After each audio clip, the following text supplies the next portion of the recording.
मौसी का जब बेटा हुआ था, उन्होंने तभी ठान लिया था कि अपने बेटे के लिए सबसे सुंदर लड़की का हाथ मांग कर लाएंगी।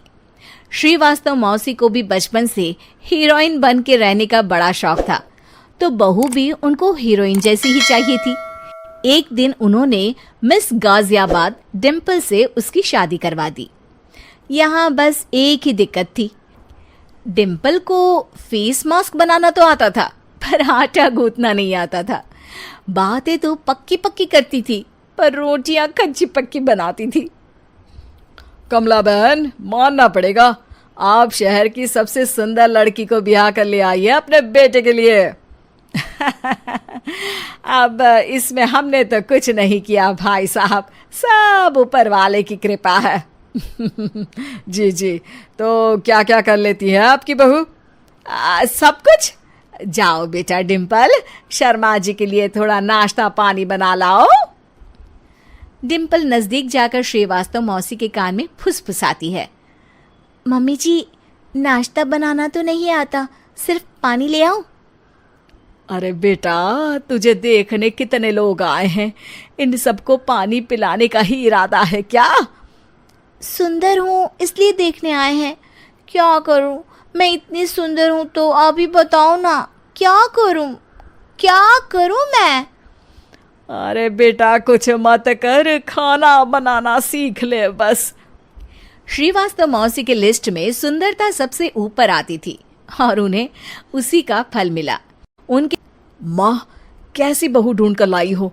मैं शाम को थक हार कर घर लौटता हूँ तो मुझे कहती है, आज पेडिक्योर करना है, करवा दोगे? अरे जबकि दिन भर काम करके पाँव मेरे थके थे। अरे बेटा ठीक है ना, धीरे धीरे सीख जाएगी। अरे क्या सीख जाएगी माँ, उससे कुछ भी नहीं आता। हफ्ते भर का शेड्यूल बना लिया है उसने, पेडिक्योर, हेड मसाज, मुल्तानी मिट्टी का ये वो, अरे पता नहीं क्या क्या। अरे मुझे तो नाम भी नहीं आते। देख बेटा, खाना बनाना, सब्जी काटना, ये सब सीखा जा सकता है, पर सुंदरता नहीं सीखी जा सकती।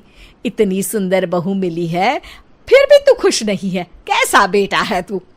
श्रीवास्तव मौसी का मानना था कि समय रहते बहू सब सीख जाएगी, पर मिस गाजियाबाद से शादी कराने के बाद घर का जो नाम हुआ है वो जरूरी है।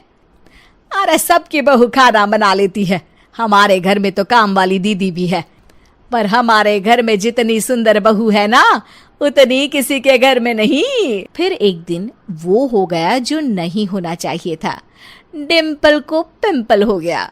डिम्पल घर में छुपी बैठी थी, पर ऐसी खबर छिपती कहाँ है। शर्मा जी घर में अपने बेटे की शादी का न्योता देने आए तो उन्होंने पूछ लिया, अरे आज आपकी बहू नहीं दिख रही? हाँ, वो ना थोड़ा काम में बिजी है, आती ही होगी। और इतने में डिम्पल सही में किसी काम से वहां आ जाती है। बस शर्मा जी की नजर पड़ जाती है डिम्पल के पिंपल पर, जो उन्हें चांद पे दाग जैसा लगता है। पूरे शहर में बात फैल जाती है कि डिम्पल को पिंपल हो गया है। ये दिक्कत काफी गंभीर थी और श्रीवास्तव मौसी को पता था कि अगर ऐसा चलता रहा तो उन्होंने जो हासिल किया था सब मिट्टी में मिल जाएगा। अरे बेटा, शर्मा जी के बेटे की शादी 1 हफ्ते में ही है, हमें उससे पहले ही तुझे वापस सुंदर बनाना पड़ेगा। तू बता, तुझे मेकअप के लिए क्या क्या चाहिए? डिम्पल की दी गई लिस्ट का सामान श्रीवास्तव मौसी शाम को ही ले आती है और उसके बाद शुरू होता है डिम्पल का मेकओवर। 1 हफ्ते में सारे क्रीम्स पाउडर टेस्ट हो चुके हैं और डिम्पल और श्रीवास्तव मौसी रेडी हो जाते हैं शर्मा जी के बेटे की शादी के लिए। शादी के दिन डिम्पल बहुत सुंदर लग रही थी। श्रीवास्तव मौसी को उम्मीद थी कि बस अब तो हर जगह वो और डिम्पल ही छाए रहेंगे, चाहे शादी किसी की भी हो। पर जब वो शादी में पहुंचते हैं तो उन्हें बाहर शर्मा जी लोगों का स्वागत करते मिलते हैं। अरे कमला जी, सही समय पर आई हैं, आप ही का इंतजार था। हमने भी हमारे बेटे के लिए मिस अहमदाबाद ढूंढी है। डिम्पल और श्रीवास्तव मौसी दोनों के मुंह खुले के खुले रह जाते हैं शर्मा जी की बहू को देखकर। वो तो डिम्पल से भी ज्यादा सुंदर थी। क्यों, हमने भी अच्छी बहू ढूंढी है ना?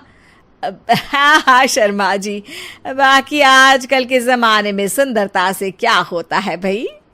देखो बूढ़े तो सब होते हैं, मैं तो मानती हूँ कि बस रोटियां गोल बना दे, इससे ज्यादा क्या चाहिए।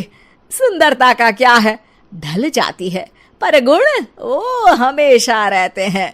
अगले दिन जब अशोक डिम्पल से बात कर रहा होता है, कल शादी में मिस अहमदाबाद के बाद सब मिस गाजियाबाद यानी तुमको ही देख रहे थे। क्या करूं, मैं इतनी सुंदर हूं तो आप ही बताओ क्या करूं क्या करूं मैं तो कहती हूं कि घर का कोई काम कर या फिर बाहर अपने लिए कोई काम ढूंढ ले। है क्या कहा माँ जी? हाँ जी, सुंदरता का क्या है। कल तूने मिस अहमदाबाद से मात खाई, आगे कोई मिस हैदराबाद आ जाएगी या मिस फैजाबाद आ जाएगी, इसलिए काम पर ध्यान दो। हाँ।